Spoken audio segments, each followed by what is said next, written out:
Hello students, कैसे हैं आप। Welcome back to my YouTube channel Physics Club by Shakti sir. काफी देर से मैं ग्राफ्स पे डिस्कशन कर रहा था। लास्ट कुछ लेक्चर्स में मैंने ग्राफ पे पोजीशन टाइम ग्राफ में डिस्कशन किए हैं। उससे पहले बेसिक ग्राफ्स पे डिस्कशन किए हैं कि स्लोप क्या होता है, कब स्लोप इंक्रीजिंग होगा, कब डिक्रीजिंग होगा, कब tan थीटा की हेल्प से स्लोप को कैलकुलेट करेंगे, कब कोऑर्डिनेट्स की हेल्प से स्लोप को कैलकुलेट किया जाता है। आज के इस लेक्चर में मैं वेलोसिटी टाइम ग्राफ की डिस्कशन करूंगा और आपको बताऊंगा कि किस तरह से जो ग्राफ के न्यूमेरिकल्स हैं, ग्राफ के जो एनालिसिस है, उनको कैसे हैंडल किया जाता है। ग्राफिकली अगर वेलोसिटी टाइम ग्राफ हमारे सामने आ जाता है तो हमें डरने की कोई भी जरूरत नहीं है। बिल्कुल बेसिक सी बात को हमें याद रखना होता है कि एक्सेलरेशन जो होता है, इंस्टेंटेनियस एक्सेलरेशन जो होता है, वो dv upon dt, it means कि differentiation of velocity with respect to time होता है। यहां से मैं ये भी बताना चाहूंगा, डिफरेंशिएशन का मीनिंग ही यही था कि स्लोप के बारे में हमने जानकारी मिलती है। Rate of change of velocity with respect to time is defined as acceleration. So velocity time graph में भी हम इसी का जिक्र करेंगे। इसी डेफिनेशन को हर बार ग्राफ को एनालाइज करने के लिए रिपीट करेंगे और देखेंगे कि कैसे वेलोसिटी टाइम ग्राफ हमारे लिए आसान बन जाता है। जब तक ग्राफ्स आपको नहीं आते हैं तब तक फिजिक्स आपको मुश्किल लगना शुरू हो जाती है, फिजिक्स का आपको डर लगना शुरू हो जाता है, क्योंकि फिजिक्स में हर सवाल पे आपको या तो ग्राफ दिया होगा या आपसे ग्राफ के बारे में पूछा होगा, या फिर कैलकुलेशन के दौरान आपको कुछ ना कुछ इंटरप्रेट करना पड़ता है कि ये जो ग्राफ सामने दिख रहा है ये हमें किस चीज की इंफॉर्मेशन देता है। सो ग्राफ से बिल्कुल भी नहीं डरना है। मेरे कुछ प्रीवियस लेक्चर्स में मैंने अपने जनरल ग्राफ्स के बारे में डिस्कशन किया है, फिर मैंने कोऑर्डिनेट्स को लेके किया है, पोजीशन टाइम ग्राफ के बारे में डिस्कशन की है। तो आप प्लीज उन लेक्चर्स को विजिट करिए, उनको समझिए और आज के इस लेक्चर को हम यहाँ पर स्टार्ट करते हैं। चलिए स्टार्ट करते हैं। सो वेलोसिटी टाइम ग्राफ में हमें पता है कि जब कोई ऑब्जेक्ट रेस्ट पे होता है तो उसकी वेलोसिटी जीरो होती है। जब वो मूव करता है तो दो सिचुएशन हो सकती हैं, या तो उसकी वेलोसिटी कांस्टेंट होगी या उसकी वेलोसिटी वेरिएबल होगी। वेरिएबल मतलब इंक्रीज कर रही होगी या फिर डिक्रीज कर रही होगी। तो ये जो मैंने अभी बातें बोल दी हैं कि ऑब्जेक्ट रेस्ट पर है उसका ग्राफ ड्रॉ करिए, ऑब्जेक्ट कांस्टेंट वेलोसिटी से चल रहा है उसका ग्राफ क्या होगा, ऑब्जेक्ट की वेलोसिटी इंक्रीज कर रही है, ऑब्जेक्ट की वेलोसिटी डिक्रीज कर रही है। तो चार बातें तो मैंने यही बोल दी। तो इनके ग्राफ्स कैसे होंगे, राइट। एक्सेलरेशन का वर्डिंग यहां पर यूज होगी। एक्सेलरेशन को कैसे हम देखेंगे कि कब वो पॉजिटिव है, कब नेगेटिव है, कब इंक्रीज हो रही है, कब डिक्रीज हो रही है। तो बहुत सारी, जब तक हमें इसकी नॉलेज नहीं होगी ग्राफ्स की, तब तक मान के चलिए कि ये काइनेमेटिक्स की स्टार्टिंग है। काइनेमेटिक्स में ही अगर हम अपने जोश को कम कर देते हैं, फिजिक्स में इंटरेस्ट कम होना शुरू हो जाता है। और अभी ये 27 लेक्चर्स, 27 कह सकते हैं कि आप 27 चैप्टर्स की कहानी होती है फिजिक्स, 11-12 के कोर्स को मिला के, या जो कॉम्पिटिटिव की तैयारी कर रहे हैं उनके लिए 27 लेक्चर्स तक या 27 आप कह सकते हैं चैप्टर्स में आपको इस ग्राफ्स को हैंडल करना ही करना है। तो क्यों ना फिजिक्स की शुरुआत में ही ग्राफ्स को सीख लिया जाए। चलिए स्टार्ट करते हैं। तो मेरा सबसे पहला आपके सामने पॉइंट रहेगा कि जब ऑब्जेक्ट रेस्ट पर होता है तो वेलोसिटी टाइम ग्राफ कैसा दिखेगा। तो ये है वेलोसिटी वाई एक्सिस के अलोंग, एक्स एक्सिस के अलोंग मैं टाइम को रख रहा हूं। टाइम सेकंड में डिफाइन किया जाएगा। वेलोसिटी का यूनिट आप सबको पता होता है मीटर पर सेकंड। ओके, तो मैं कह रहा हूं ऑब्जेक्ट इज एट रेस्ट। जब ऑब्जेक्ट रेस्ट पर है, जब ऑब्जेक्ट रेस्ट पे है तो भाई उसकी वेलोसिटी कितनी, उसकी वेलोसिटी हो जाएगी जीरो, क्योंकि वो चल ही नहीं रहा है, वो अपनी जगह से हिल ही नहीं रहा है, तो उसकी कोई वेलोसिटी नहीं है। ऑब्जेक्ट इज एट रेस्ट, तो इस तरह से ग्राफ बन जाता है। टाइम एक्सिस के ऊपर आप इस तरह से आप रिप्रेजेंट कर सकते हैं। ये किसका ग्राफ है, ऑब्जेक्ट इज एट रेस्ट, ये ग्राफ है, ऑब्जेक्ट इज एट रेस्ट। दूसरी बात आती है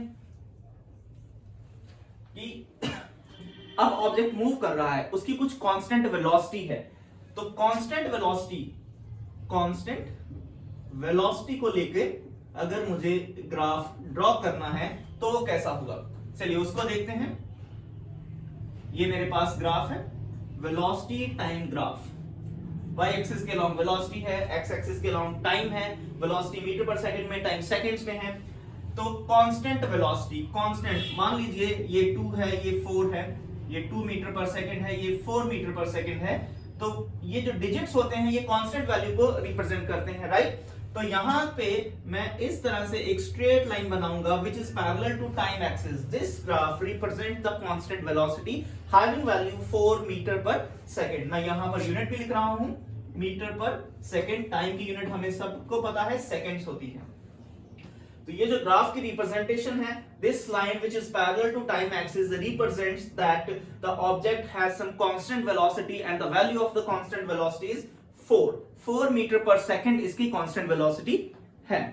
आप अगर ये 2-4 ना लिखते हैं, सिंपल ये है, तो ये ग्राफ को देख के भी आपको एनालाइज हो जाना चाहिए कि ये ग्राफ क्या बता रहा है। ये ग्राफ देखो, हमें कैसे पता लगा कि ये कांस्टेंट है।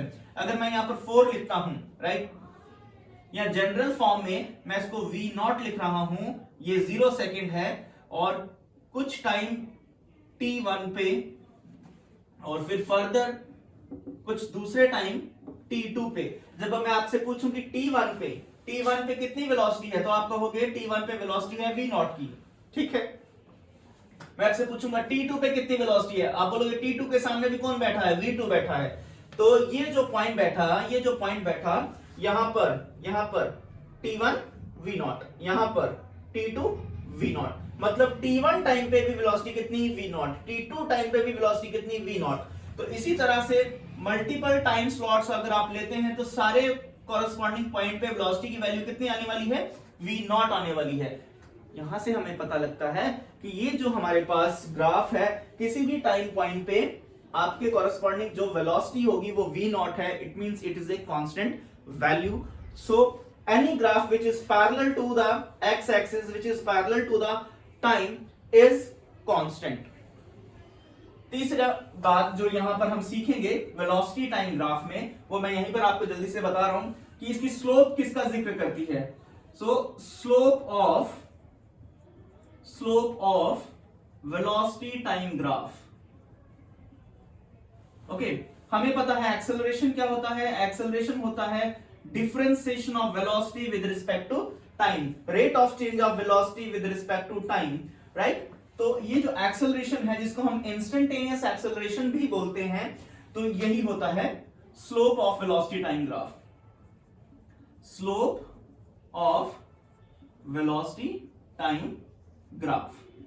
सो किसी एक पर्टिकुलर पॉइंट पे जो वेलोसिटी टाइम ग्राफ की स्लोप है, वो आपको किसकी इंफॉर्मेशन देगी, वो आपको एक्सेलरेशन की, इंस्टेंटेनियस एक्सेलरेशन की इंफॉर्मेशन देती है। तो मैं यहां पर आपको ड्रॉ करके दिखा रहा हूं। ये मेरे पास वेलोसिटी टाइम ग्राफ है, ये वेलोसिटी है मीटर पर सेकंड में, ये टाइम है, और एक मेरे पास ग्राफ है, ये मेरे पास एक कर्व है। तो इस ग्राफ की, इस लाइन की स्लोप क्या होगी। अब स्लोप के जिक्र हो रहा है, तो मैंने आपको पहले से कहा है कि मेरे प्रीवियस लेक्चर को जरूरी विजिट करिएगा। यहां पर मैंने जनरल फॉर्म स्लोप का समझाया है कि स्लोप को कैलकुलेट कैसे किया जाता है। तो ये जो एंगल होगा थीटा, ये आपको स्लोप की इंफॉर्मेशन देगा। तो यहां पर tan of theta velocity time graph में आपको किसकी वैल्यू देगा, एक्सेलरेशन की वैल्यू देगा, इंस्टेंटेनियस एक्सेलरेशन की वैल्यू देगा, ठीक है।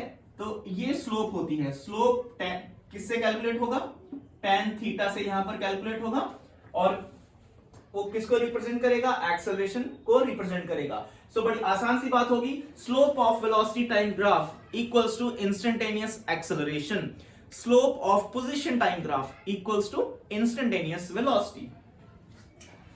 ऑलराइट, अब देखिए यहां पर एक पॉइंट लिया जाए और यहां पर भी एक पॉइंट लिया जाए। एक पॉइंट मैंने ऑलरेडी ये ले रखा है, इसको मैं A लिख देता हूं, इसको B लिख देता हूं, इसको C लिख देता हूं।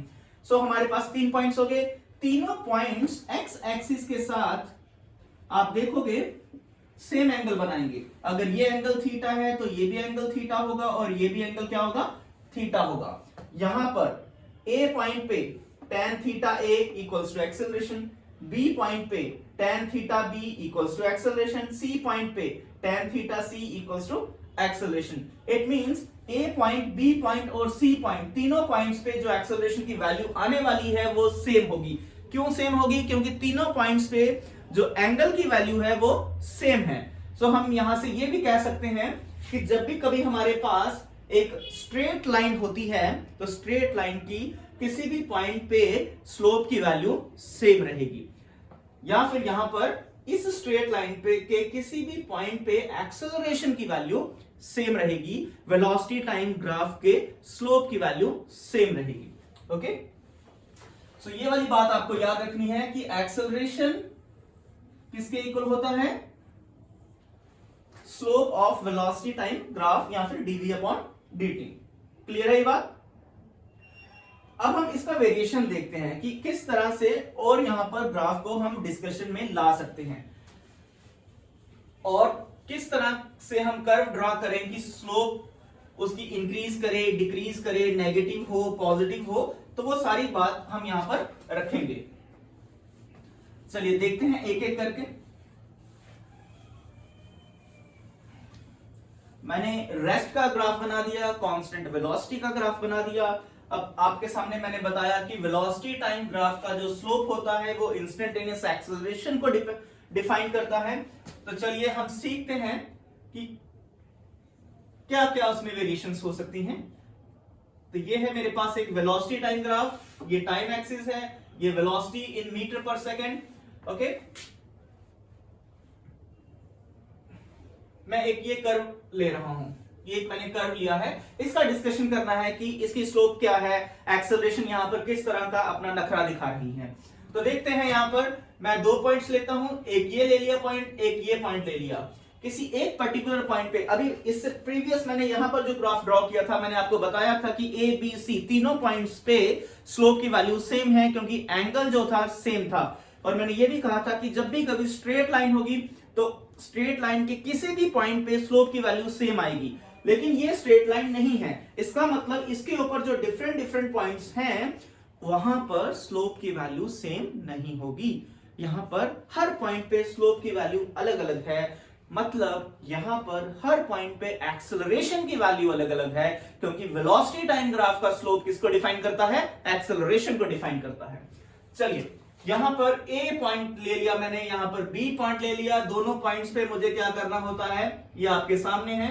दोनों पॉइंट्स पे मुझे टेंजेंट बनाना है। ये मैंने इमेजिनरी एक्स एक्सिस ड्रॉ करी है। मैं A पॉइंट पे भी टेंजेंट बनाऊंगा कुछ ऐसा, B पॉइंट पे भी कुछ टेंजेंट बनाऊंगा। तो आराम से आपको टेंजेंट बनाना होता है। टेंजेंट एक ऐसी स्ट्रेट लाइन होती है जो एक पॉइंट को टच करती है। ये मैंने B पॉइंट पे भी टेंजेंट बना दिया। अब आप देखोगे यहां पर जो एंगल है थीटा A है, यहां पर जो एंगल है थीटा B है। बड़े आसानी से आप एनालाइज कर सकते हो कि कौन सा एंगल बड़ा है, कौन सा एंगल छोटा है। दिख रहा होगा सबको कि ये वाला एंगल बड़ा है, ये वाला एंगल छोटा है। हम आसानी से लिख सकते हैं theta B is greater than theta A। इसका मतलब tan of theta B is greater than tan of theta A। ये tan किसको डिफाइन करेगा, एक्सेलरेशन को, क्योंकि वेलोसिटी टाइम ग्राफ है। तो मैं लिख सकता हूं acceleration at point B is greater then acceleration at point A। ये मेरे पास इस ग्राफ का डिस्कशन निकला कि जो इंस्टेंटेनियस एक्सेलरेशन A पॉइंट पे है वो कम है और B पॉइंट पे एक्सेलरेशन इंक्रीज हो गई है। इस तरह से यहां पर एक्सेलरेशन कम है और धीरे धीरे इंक्रीज होती जा रही है। इसका मतलब इस कर्व को हम कैसा नाम देंगे, इंक्रीजिंग एक्सेलरेशन। इस कर्व पे क्या हो रहा है, एक्सेलरेशन इंक्रीज हो रहा है, इंक्रीजिंग एक्सेलरेशन, राइट। पॉजिटिव है कि नेगेटिव है इसको भी बताना है।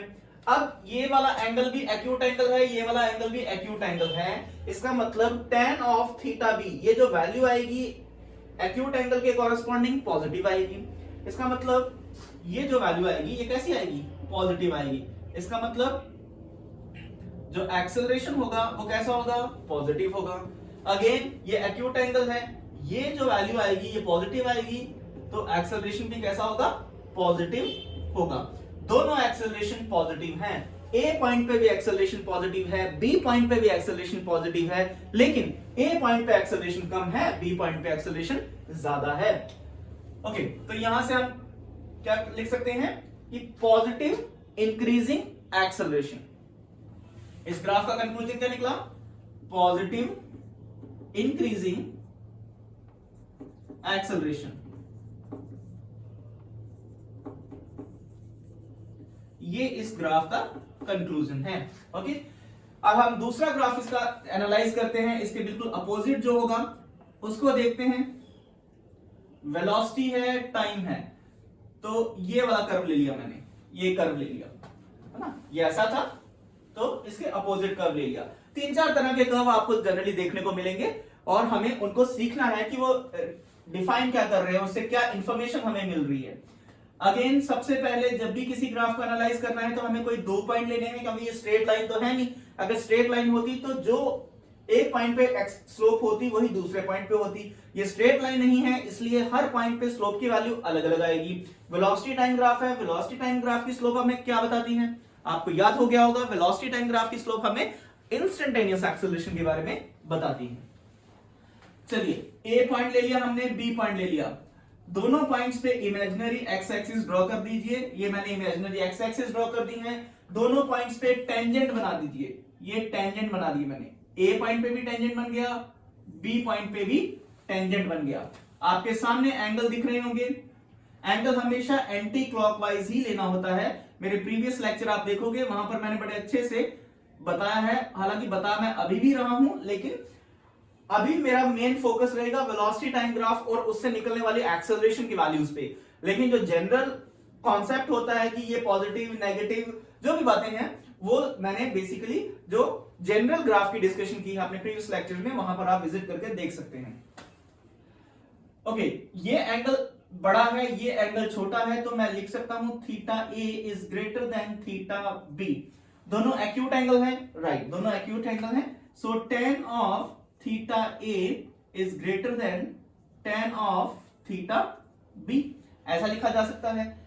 ये किसकी इंफॉर्मेशन देगा, पॉजिटिव वैल्यू देगा। ये भी क्या देगा, पॉजिटिव वैल्यू देगा। क्यों देगा पॉजिटिव वैल्यू, क्योंकि दोनों एंगल कैसे हैं, दोनों एंगल एक्यूट हैं।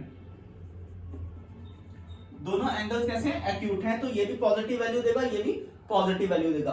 वैल्यू कौन सी देगा, ये देगा एक्सेलरेशन एट पॉइंट ए और ये देगा एक्सेलरेशन एट पॉइंट बी।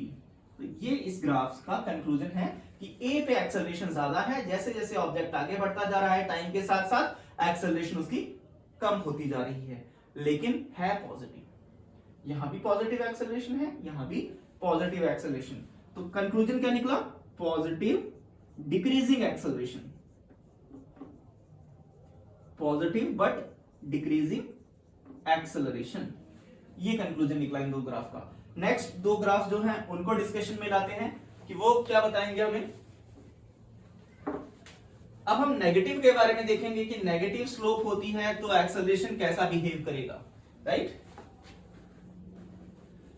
इसको नोट भी करना है आपने, आसानी से वीडियो को पॉज करके आप इन ग्राफ्स को अपने कॉपी पे ड्रॉ करिए। जो मैं कंक्लूड कर रहा हूं, जो बातें मैं बोल रहा हूं, उनको लिखिए और एक बहुत सिस्टमैटिक आपके सामने नोट्स बन जाएंगे, उनको रिवाइज करिएगा।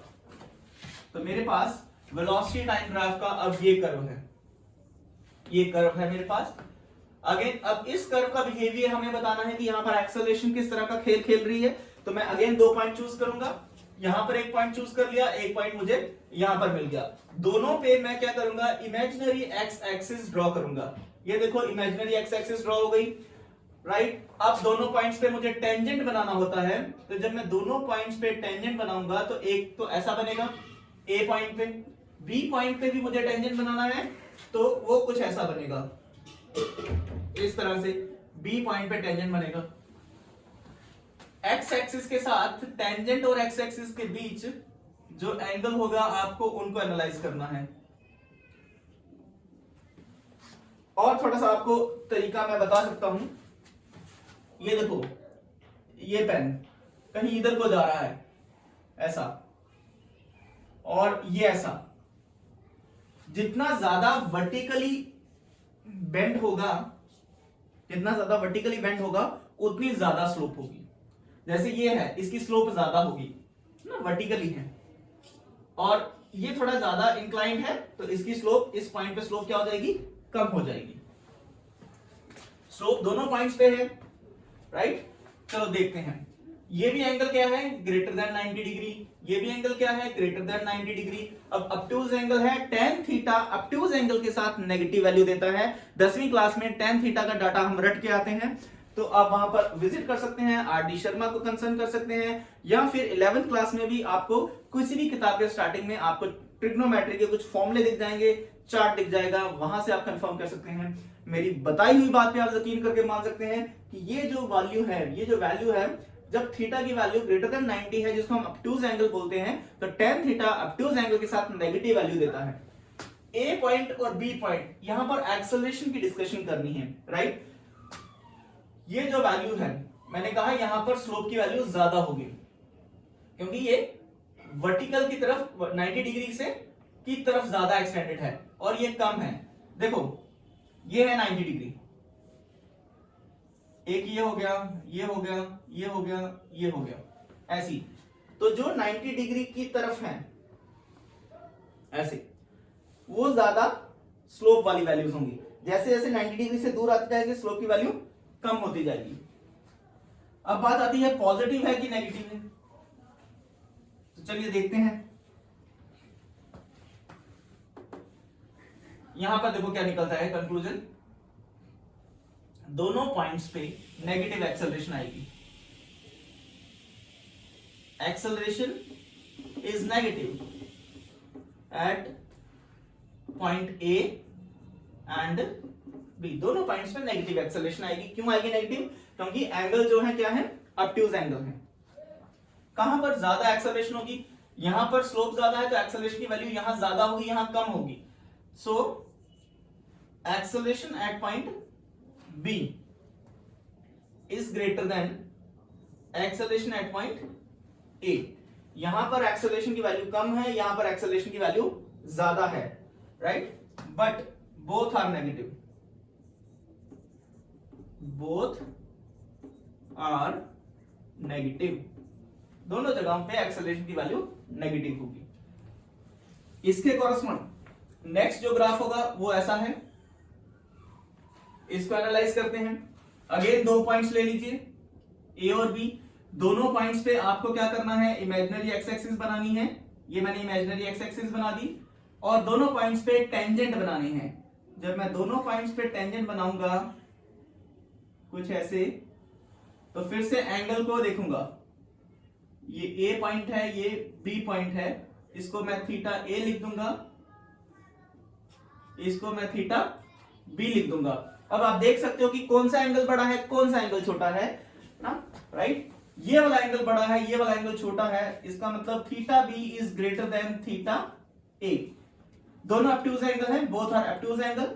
देयरफॉर जब आप tan ऑफ थीटा बी लिखेंगे तो ये साइन इनवर्स हो जाता है ऐसे। यहां देखो क्या था और यहां साइन देखो। ऐसा कब होता है? जब एंगल ऑब्ट्यूज होते हैं। अगर एंगल एक्यूट हैं तो साइन सेम रहेगा, जैसे ये था। अगर ये दोनों एंगल एक्यूट होते तो साइन यहां पर भी सेम साइन रहता, लेकिन ऑब्ट्यूज एंगल है तो साइन क्या हो जाएगा, चेंज हो जाएगा। ओके, ये किसकी इंफॉर्मेशन देगा? Acceleration at point B. ये किसकी इंफॉर्मेशन देगा? Acceleration at point A. Okay, again आप देख सकते हैं ए पॉइंट जो है वो ऐसे है, इस तरह से, मतलब 90 से थोड़ा सा कम है ऐसे, और ये 90 से ज्यादा दूर है, 90 से ज्यादा दूर है। इसका मतलब इसकी स्लोप ज्यादा है और इसकी स्लोप कम है, राइट। तो यहां से भी आपको इंडिकेशन मिल रहा है, यहां पर स्लोप ज्यादा है तो यहां पर एक्सेलरेशन भी ज्यादा होगी, यहां पर स्लोप कम है, यहां पर एक्सेलरेशन भी कम होगी। लेकिन दोनों पॉइंट्स पे एक्सेलरेशन कैसी होगी? नेगेटिव होगी। तो हम ये भी लिख सकते हैं, at both the points acceleration is negative, but at both points acceleration is negative, acceleration is negative। Okay, so ये हमारे पास डिस्कशन है। इसके अलावा भी हमारे पास कुछ ग्राफ्स हैं और एक और कॉन्सेप्ट है, उसको सीखेंगे। चलिए देखते हैं। कुछ इम्पॉसिबल ग्राफ होते हैं वेलोसिटी टाइम में। वेलोसिटी टाइम ग्राफ में कुछ ग्राफ्स इम्पॉसिबल की कैटेगरी में आते हैं। तो इम्पॉसिबल ग्राफ कैसे होंगे वो देखते हैं। जैसे हमारे पास कुछ ऐसे ग्राफ आ जाए, ये कोई ग्राफ आ गया, तो आपसे पूछा गया कि इस ग्राफ की को एनालाइज करो, ये ग्राफ आपको क्या रिप्रेजेंट कर रहा है। तो आप क्या बोलोगे? बड़ी आसानी से आप एक स्ट्रेट लाइन बनाओगे 90 डिग्री पे टाइम एक्सिस के परपेंडिकुलर। तो आप कहोगे ये जो आपने एक स्ट्रेट लाइन सी ड्रॉ की है, ये आपके ग्राफ को दो पॉइंट्स पे कट कर रही है, एक तो ए पॉइंट पे कट कर रही है, एक बी पॉइंट पे कट कर रही है। ये कोई टाइम टी नॉट हो गया, ए पॉइंट के कॉरेस्पॉन्डिंग आपको v1 वेलोसिटी मिल रही है, बी पॉइंट के कॉरेस्पॉन्डिंग आपको v2 वेलोसिटी मिल रही है। तो भाई ये कैसे हो सकता है कि एक ही टाइम पे, टी नॉट टाइम पे एक ही ऑब्जेक्ट की दो वेलोसिटी कैसे हो सकती हैं? आप एक टाइम पे या तो बैठे हुए हैं या दौड़ रहे हैं, बट एक ही फ्रेम ऑफ रेफरेंस में ये जो ग्राफ है कि एक ही फ्रेम ऑफ रेफरेंस पे है, एक ही फ्रेम ऑफ रेफरेंस पे टी नॉट पॉइंट पे आपको v1 वैल्यू भी मिल रही है और v2 वैल्यू भी मिल रही है, जो कि पॉसिबल नहीं है। तो ये जो ग्राफ है ये इम्पॉसिबल की कैटेगरी में चला जाएगा। ओके, नेक्स्ट ग्राफ हम एनालाइज करते हैं, वेलोसिटी टाइम ग्राफ, जो कि इम्पॉसिबल की कैटेगरी में आएगा। अगर आपके सामने कोई ग्राफ है जो कि इस तरह से वर्टिकल है, it is making an 90 degree with the time axis, ये इम्पॉसिबल की कैटेगरी में आएगा। क्यों इम्पॉसिबल की कैटेगरी में आएगा? क्योंकि जो आपको पता है tan of 90 degree not defined होता है, नॉट डिफाइंड, या फिर कुछ हम ये भी बोलते हैं कि इनफाइनाइट होता है। अब किसी भी चीज की जो स्लोप है वो इनफाइनाइट नहीं हो सकती, क्योंकि जो स्लोप है वो कोई एक फिजिकल क्वांटिटी को रिप्रेजेंट करती है। जैसे कि वेलोसिटी टाइम ग्राफ में ये जो है ये क्या बता रहा है कि जो एक्सेलरेशन है पार्टिकल की वो क्या है? इनफाइनाइट है। अब कोई भी ऑब्जेक्ट की, कोई भी व्हीकल है, उसकी एक्सेलरेशन कभी भी इनफाइनाइट नहीं हो सकती। एक्सेलरेशन हमेशा कैसी रहती है? फाइनाइट रहती है। इसीलिए हम कह सकते हैं कि जो स्ट्रेट लाइन होगा कभी भी वेलोसिटी टाइम ग्राफ में which is making an angle of 90 degree with the time axis is impossible graph. Okay, next आपको ऐसा भी हो सकता है इम्पॉसिबल की कैटेगरी में कि कुछ ग्राफ्स का कॉम्बिनेशन, जैसे एक मैंने यहां देख लिया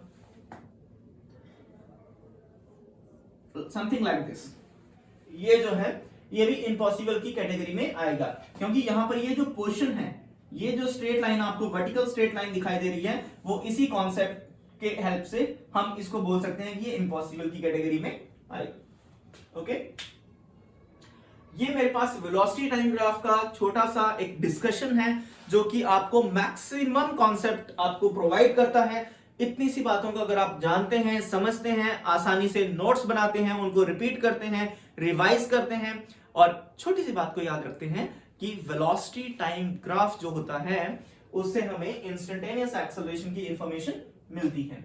चलिए, इसके बाद जो सेकंड टाइप है वेलोसिटी टाइम ग्राफ का, जो हमें एक और इंफॉर्मेशन देता है, वो भी सीखते हैं कि वेलोसिटी टाइम ग्राफ से एक्सेलरेशन के साथ साथ हमें और क्या इंफॉर्मेशन मिल सकती है।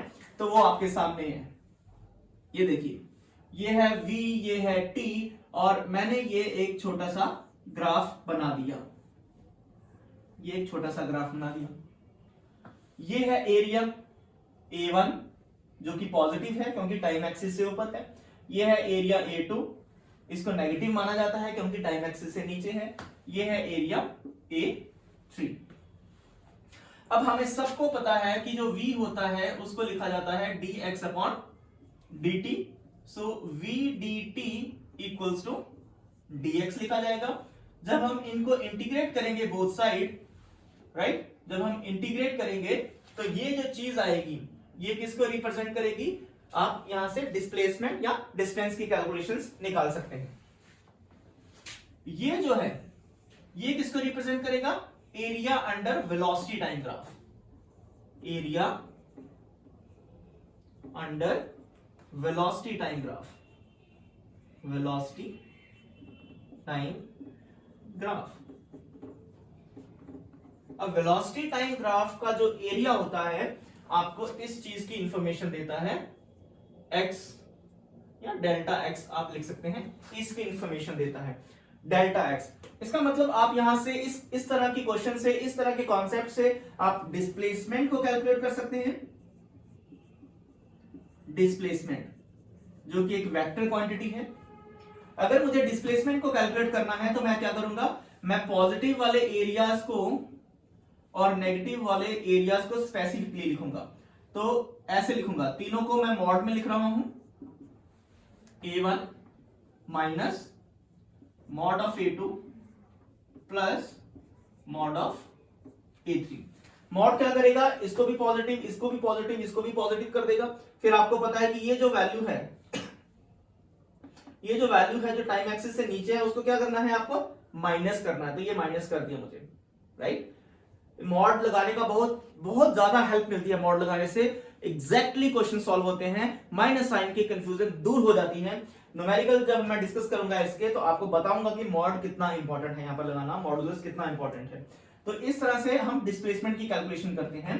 अगर मुझे डिस्टेंस की कैलकुलेशन करनी है, जो कि एक स्केलर क्वांटिटी है, तो मैं सबको प्लस में ले आऊंगा, mod of A1 plus mod of A2 plus mod of A3।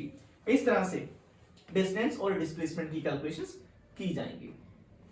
आज के इस लेक्चर में हम इतना ही सीखेंगे कि वेलोसिटी टाइम ग्राफ की हेल्प से एक्सेलरेशन को कैसे एनालाइज करते हैं, डिस्टेंस कैसे कैलकुलेट करते हैं, डिस्प्लेसमेंट कैसे कैलकुलेट करते हैं, इंक्रीजिंग एक्सेलरेशन कब होती है, डिक्रीजिंग एक्सेलरेशन कब होती है, एंगल एक्यूट है तो क्या होगा, एंगल ऑब्टूज है तो क्या होगा। नेक्स्ट लेक्चर में मैं आपके सामने वेलोसिटी टाइम ग्राफ के ऊपर न्यूमेरिकल्स लेके आऊंगा और इन्हीं कॉन्सेप्ट्स को न्यूमेरिकल सॉल्व करने में यूज करूंगा। सो स्टे ट्यून्ड, इस लेक्चर को अच्छे से रिवाइज करिएगा, नोट्स बनाइए और अपनी स्टडीज को कंटिन्यू रखिए। See you in the next lecture. Bye bye.